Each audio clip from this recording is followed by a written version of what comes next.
Folks, we are halfway through the MLB Draft. Which teams had a good day one? Which players got put with the right teams in day two? And what can we expect in day three? Let's talk about it. You are Locked On MLB Prospects, part of the Locked On Podcast Network. Your team every day.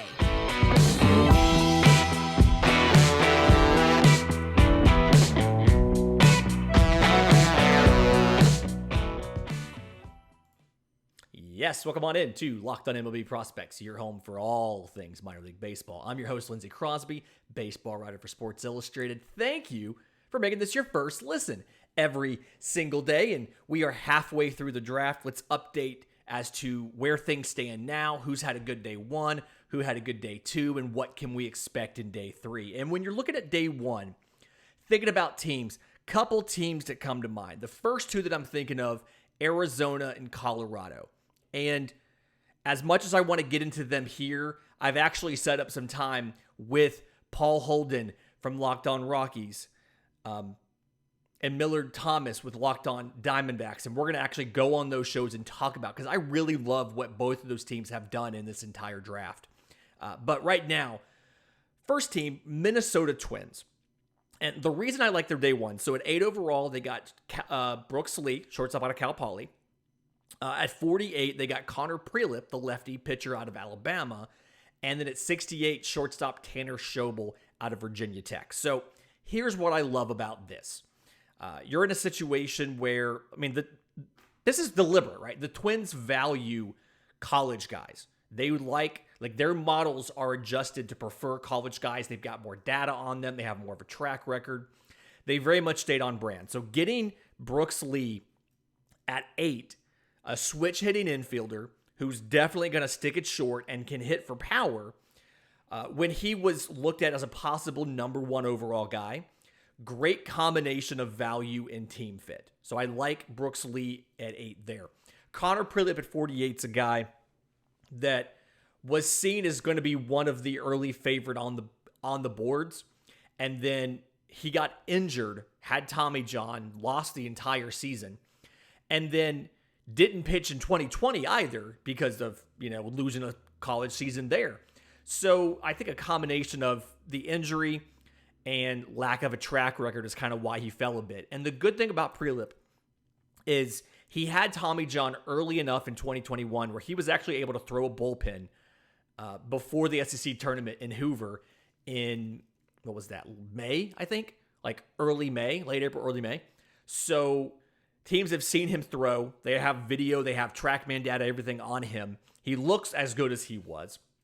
And then Tanner Schobel was a veteran on that Virginia Tech offense. Hit 362, 445, 689, 19 home runs in 59 games. And so a really good offensive performer in the ACC, which is considered pretty much to be the second best conference in college baseball. It's a lot of guys that have a good track record, but still have upside as well. Now, injury concerns with Brooks Lee and Connor Prelip, I'll acknowledge that. But I think overall, just three guys that have a lot of upside still, despite being college guys. They still have pretty high ceilings for college players. Another team really liked what they did, Toronto Blue Jays. And so 23 overall, Brandon Barrera, the prep lefty, the one who pulled himself out of the high school season right before the playoffs. At 60, shortstop Josh Kasevich out of Oregon. At 77, shortstop Tucker Toman out of Hammond High School, prep player. And at 78, back-to-back, second baseman Cade Doty from LSU. So these guys have upside, but I think the big thing here is they have high floors. They all kind of profile as less risky profiles that are going to be big leaguers. And looking at Brandon Barrera, can hit 99 with the fastball. It's got some sink to it. Slider's definitely plus. Slider can end up at plus. It's definitely above average now. Has a changeup that is, average, but it's really good against a righty because of how it disguises off the fastball. And what I like is seeing what the Blue Jays have done with Ricky Tiedemann and how well he's improved since he got in the system, and thinking, well, if they can do that with Ricky Tiedemann, Brandon Barrera is a better athlete than Ricky Tiedemann is. So if they can make Tiedemann what he is now, imagine what they can do to Brandon Barrera. And you go along with that, Kasevich, fantastic contact ability. I mean, some of the best like just pure contact skills, swing decisions in the class. Has some decent raw power. The exit velocities are high. His issue has kind of been like a launch angle thing. Hits a lot of grounders, kind of keeps the ball on the ground. And so some mechanical tweaks there. I think he has the ability to read the ball out of the hand and not swing it at balls, but swing at strikes with a quality swing.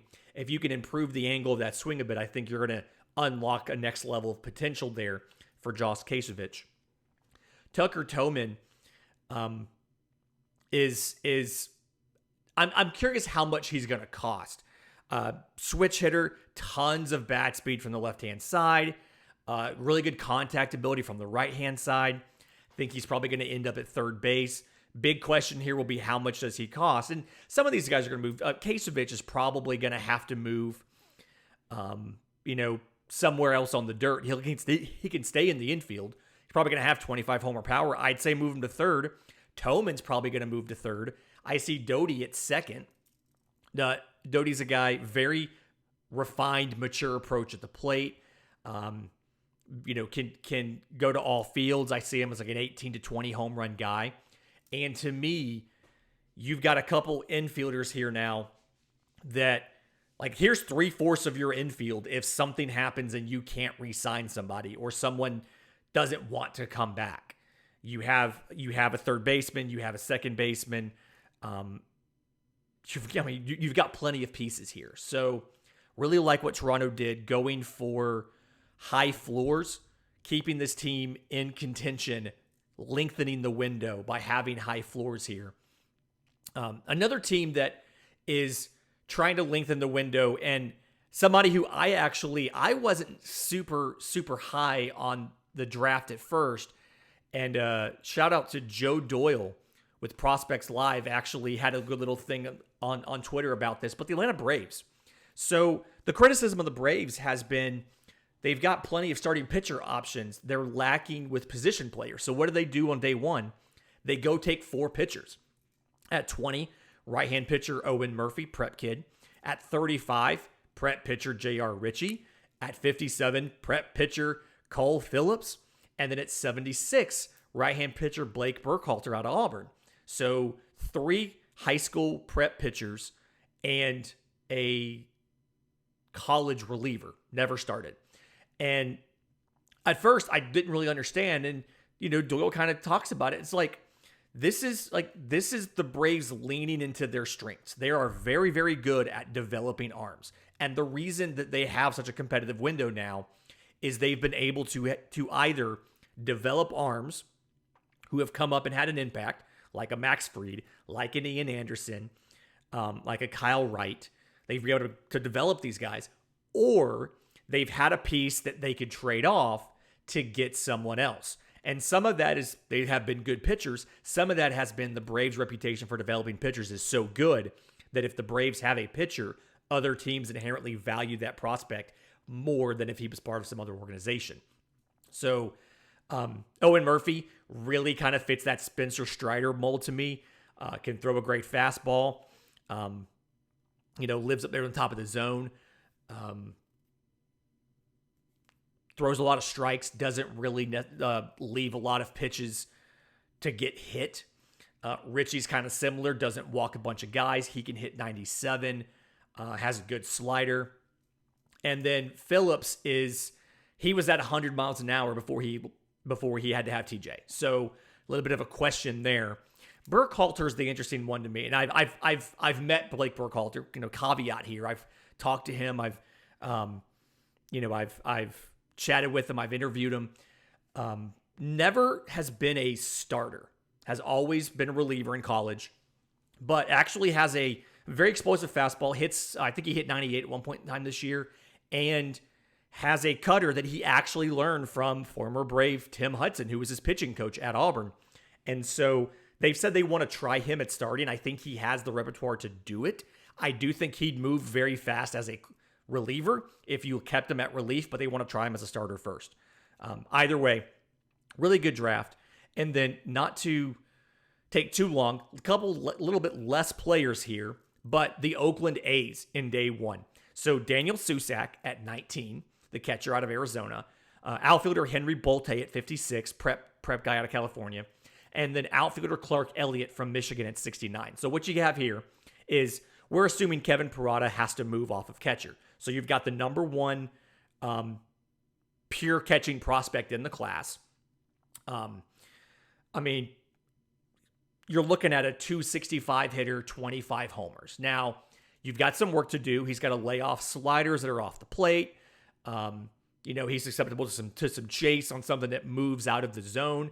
You can fix that in a development program. That's easy. Henry Bolte is one of the few 5-tool players that was not in the top 5 picks. So has everything. As long as you can sign him, he is going to be an expensive sign. He will cost a lot of money. And I think you see that with the choice of Elliott there at 69. But as long as you can sign Bolte, he will be a very, very good outfielder for you. And then Clark Elliott's just a professional baseball player.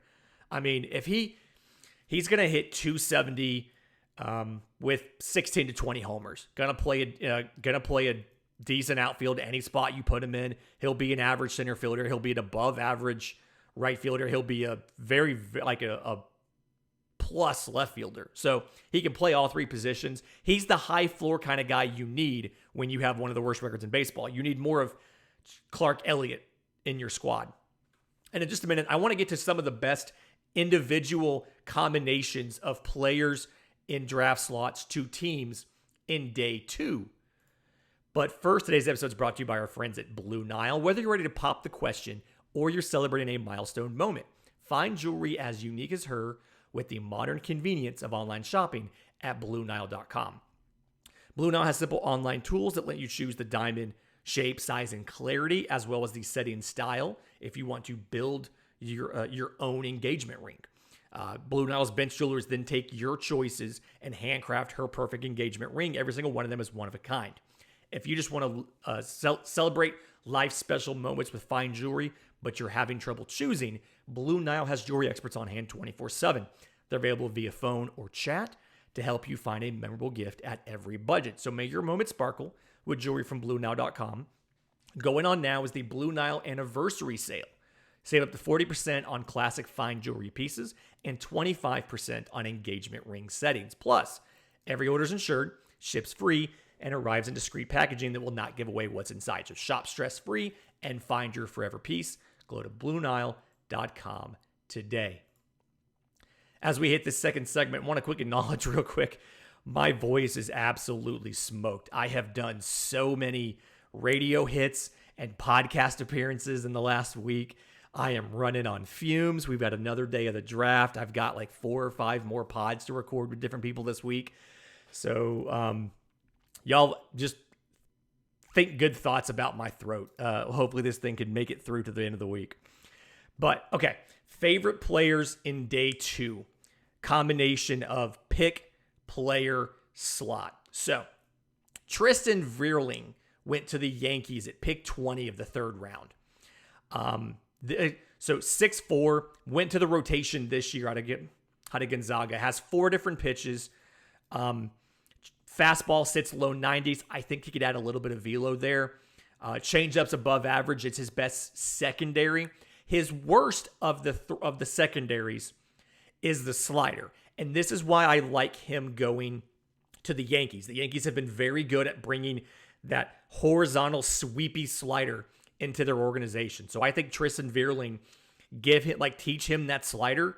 If you can get that thing to even above average, you've got a number 4, number 5, just right away, guy who can eat a ton of innings. You give me a guy with 3 above average pitches that can throw strikes, and that's somebody that you will let throw 140 innings for you, 150 innings at the back of rotation, and then will obviously be available to help you in the playoffs out of the bullpen if you need it, make spot starts, things like that. Absolutely a useful skill to have.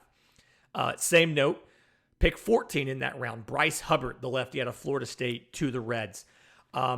Throws a ton of strikes, low 90. He's got a ton of spin, really good curveball, really good slider, really good changeup. Tied for the lead in the Cape Cod League in strikes last year. So got a chance to watch him in the postseason. He got rocked by Auburn. That's nothing against him. That was a good lineup that went to Omaha. But good at throwing strikes, good tools there. And I like the Reds being able to take a guy that, maybe give him a little bit of velo, but refine a lot of those secondaries. And you have a good, at best, number 3, but probably a number 4. But just a nice big repertoire there. Round 4, love Brock Porter to the Rangers. You take Kumar Rocker at 3. Everybody's shocked about Kumar Rocker went super high. He went for $2 million under slot. You don't have a second round pick. You don't have a third round pick. You take all of that extra money that you saved from Rocker, you throw it at Brock Porter. Was considered to be MLB Pipeline had him as the top pitcher in the class, the top prep pitcher in the class. We talked about him maybe going to the Tigers in the first round. You get him in round 4, throws, 97 or so. He can hit 100. Sliders above average, changeup is plus. National Player of the Year by Gatorade, 0.41 ERA, 58 innings, 115 strikeouts. Again, it's high school, but love the pick of Brock Porter there at 4. Saving your extra money, great strategy. Glad it worked out for the Rangers. 5th round pick. Couple guys here. Brandon Birdsell, the righty out of Texas Tech, goes to the Cubs with the 7th pick in the 5th round. Mid-90s fastball, good slider. Big 12 pitcher of the year this year. I think the reason a dude with 2+ pitches fell to the 5th round is he's had rotator cuff issues. He's had an elbow issue. So there's injury questions. As long as the Cubs can keep him healthy, you've got a steal in the 5th round. Go along with that. Connor Stain, righty out of Central Florida, out of UCF, going to the Rockies. The Rockies are in here a few times. Heads up. I like what the Rockies did in this draft. But transferred into UCF out of Maryland. Did not give up an earned run this year until mid-April. Threw 43 1/3 innings, 51 strikeouts, 1.87 ERA. Velo's in the mid-90s. Decent changeup, decent slider. I think the Rockies do a good job of developing that power slider in guys. Turn his slider into a power slider, give him that fastball, the power slider, a changeup to play off of that. You're going to have an arm that will play in Coors Field. Love that pick. 6th round. 3 guys here that I love that I actually got a chance to scout all 3 of these guys in person this year. Very excited about it. But the 9th pick in the round, Hayden Dunhurst, the catcher from Ole Miss, going to the Royals, was defensively the best catcher in college baseball. Very impressed with pitch framing, with blocking, everything. Just controlling the running game, everything that he did. Now, offensively, a little bit of work to do. I think he needs to improve his offense a bit to be your everyday catcher. But one of the best, if not the best, defensive catcher in the draft. Great choice in the 6th round. And if he can hit, 220, you're happy. Bat him at 8th or 9th, not a big deal. You're going to be happy with him behind the dish for a decade. Speaking of Ole Miss, 15th pick in the round, Dylan DeLucia, the righty out of Ole Miss, going to the Guardians. Most outstanding player in the College World Series. Threw a 4-hit shutout in the semifinals to clinch the final spot. Love that he goes to the Guardians. The Guardians are so good at developing pitchers. And I think Dylan DeLucia, a couple different tools, not quite as polished as you want. Guardians is the best place to send him. They're going to develop him into a dude. He's going to be, at this point in the draft, the expectations of 4 or a 4. I think with a normal bit of development, he can be a 3. I think with some good breaks and some good development, he can be a 2. Love what Dylan DeLucia brings. Love him in round 6. And then at 21 in the round, so 187 overall, to the Cardinals, Max Rajic, the righty out of UCLA. They took their first 6 picks, 4 of them were college pitchers, but another guy that doesn't have the most amazing pure stuff, but is just a good pitcher. You need a couple guys like Max Rajic in your big league rotation just to make it through a season. So I see them having some good development there. I mean, 3.28 ERA over the year, 85 innings, 92 strikeouts to 20 walks. Good control for UCLA. But I see them getting a little more out of him. I like his off-speed stuff. I watched him in the regional play Florida State. I think it was Florida State. Like what I saw there. Really good pitcher. Excited about that. 7th round, Trey Faltine of Texas going to the Reds. One of the better college defenders in the class. Has a good arm. Has good range. Good hands. Arm is good enough where I think he can play anywhere in the infield. And he just needs a little bit of work to kind of unlock his offensive potential. He's not quite there offensively. Overhauled the swing a little bit. I trust I trust the Reds to develop hitters. I like what I've seen them do with some of these younger guys. So love the pick. Love the combination of the player and the team there. 8th round, another Guardians pick. Shocker. Jackson Humphreys, the prep lefty, at 15th in the round. So two-way guy, doesn't turn 18 until Wednesday. So he's still 17. I think he probably would have been higher had he had a good year. Struggled a little bit off the mound, but he's got a mid-90s fastball. He's got a curveball, slider with a ton of spin to it. A guy, again, I think Cleveland's going to be able to, as long as they can sign him, as long as they can get the money to sign him, they're going to be able to really refine his stuff and get a steal here so late in the eighth round. Get a great deal there. 9th round, a couple guys here that I like. Brad Cumbest, Mississippi State outfielder, goes to the Rockies with the 10th pick. Played baseball and football, was a tight end.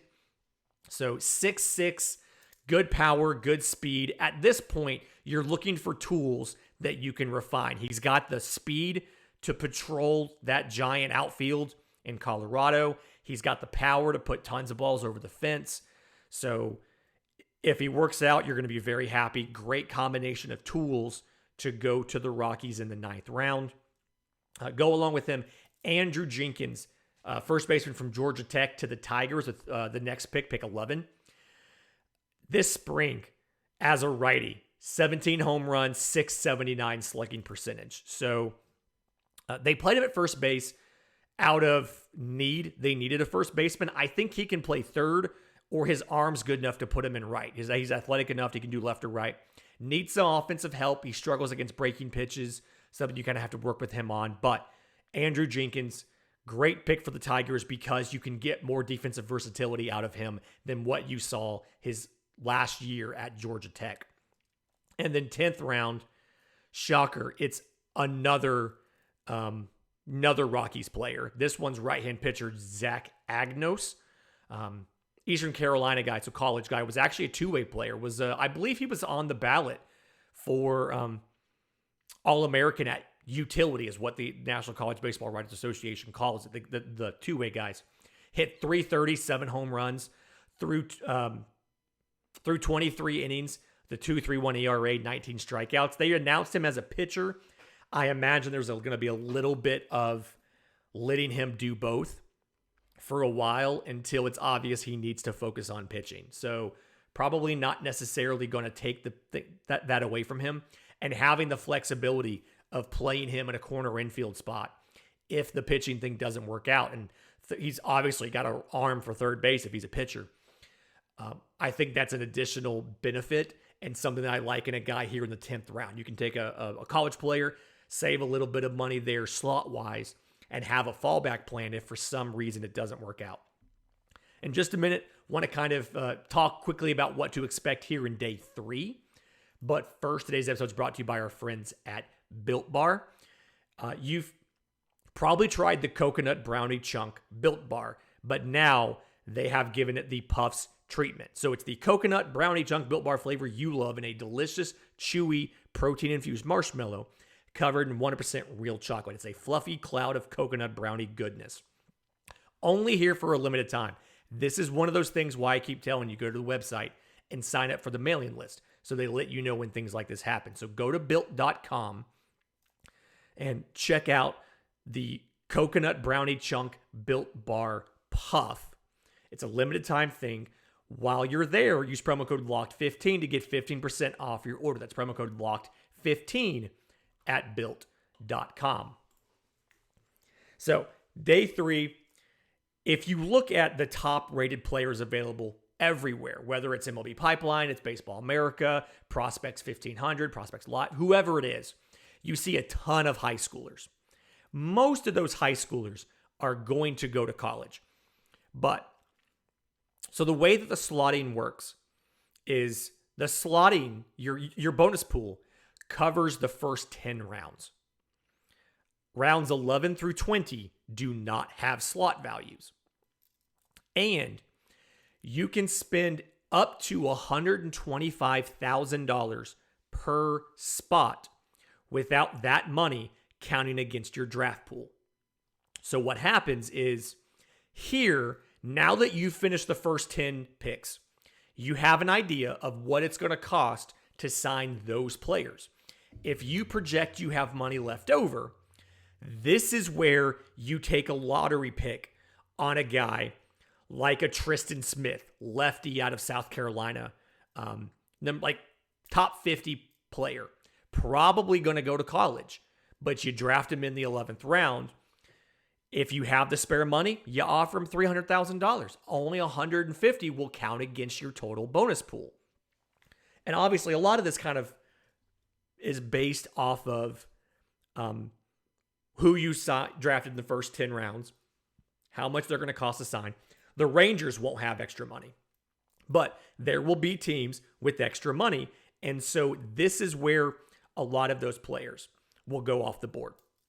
So this is where you'll start to see prep kids you probably haven't heard of. Some of them, I mean, there's 10 consensus top 100 players still on the board. They're all high schoolers. The highest rated prep player, college talents you're looking at, there's maybe, I think Andrew Walters is pretty much a consensus top 100. Outside of that, it's mostly high 100s and higher at this point in the draft when it comes to college talents. So you're going to see teams balancing risky picks to see if they'll sign or not. If they don't sign, you don't get a compensation pick. If you don't sign your 14th rounder, we don't give you a 14th rounder next year. You just lost that pick. So this is where you'll see teams go out on a limb, and that you'll see catcher Ike Irish. You'll see center fielder Chris Stanfield. You'll see some of these prep players that are considered pretty solid college leans. And 75-80% of them will make it to campus. But 20% or so are going to take either the full 125, or you're going to have to go over that. And remember, whatever you go over 125 will count against your top 10 pick bonus pool. Anything 125 and under does not count against the pool. So teams that have money left over, because you don't take a player in the first 10 rounds without having an idea of their signability. Some of these guys have already signed. They already have agreements with their teams. They've already reported and they're doing stuff. So know that a lot of the guys that you hear for your favorite team, 11 through rounds 13, 14, whatever, you may not know these prep players.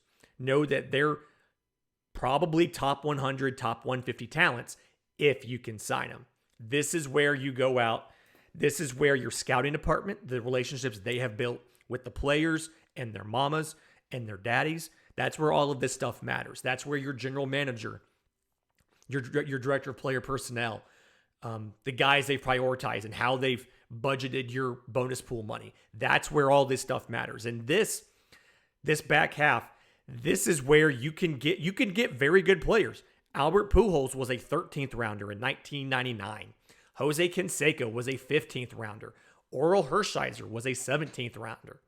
Andre Dawson was an 11th rounder. You can get really good players in the back half of the draft. You just have to be smart about it, and you have to have a plan. So stay tuned the rest of this week. Tons of draft stuff. We're doing 2 draft recap shows. We're doing one that is dropping on Wednesday with one league and one that is dropping on Thursday with the other league. Every division gets their own segment. We're doing a bunch of crossovers this week. We're talking to different teams. We're talking to the Rockies. We're talking to the Diamondbacks. We're talking to the Rays. A couple different teams about stuff that their guys did, how much I loved their drafts. And then just excited to talk to the Rays guys. We haven't had them on the show yet. If you have questions for the show, the mailbag is back next Monday. I'm on Twitter at Crosby Baseball. The show's on Twitter at Locked On Farm. Or you can email us, lockedonmlbprospects@gmail.com. Until then, this has been Locked On MLB Prospects.